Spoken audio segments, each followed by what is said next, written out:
সবাইকে নমস্কার। ভারতীয় জনতা পার্টি ছামনু মণ্ডল কমিটির উদ্যোগে আয়োজিত আজকে আমাদের শৈলেংটা বাজারে এটা সংবিধান গৌরব দিবস উদযাপন উপলক্ষে একটা র্যালি চলছে।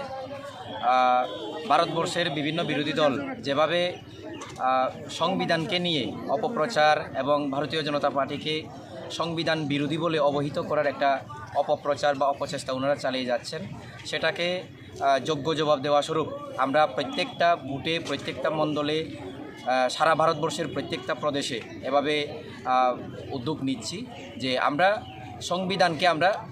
সংবিধানকে আমরা আমাদের নীতি নির্ধারক এবং সংবিধান আমাদের ধর্মগ্রন্থ, সেরূপ আমরা মন মানসিকতা নিয়ে আমরা দেশটাকে কীভাবে এগিয়ে নিয়ে যাওয়া যায় আমাদের যশস্বী প্রধানমন্ত্রী নরেন্দ্র মোদীজির নেতৃত্বে কাজ চলছে এবং সেই বার্তাটাই আমরা বিরোধী দলের যারা রয়েছেন বন্ধুরা ওনাদেরকে দিতে চাই।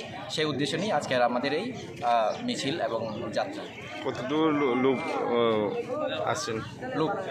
লোকের সমস্ত মণ্ডল ভিত্তিক করা হয়নি যদিও, কিন্তু বিশেষ করে যারা বুথ লেভেল এবং বিভিন্ন মোর্চার যারা নেতৃত্ববৃন্দ ওনাদের সকলকে আসার জন্য আমরা সূচনা দিয়েছিলাম।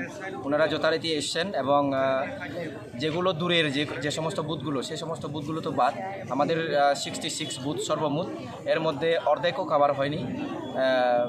তেমন মণ্ডল ভিত্তিক হলেও আমরা জমায়েতটা তেমন করিনি, কিন্তু 2-2.5 হাজারের মতো সংখ্যা হবে।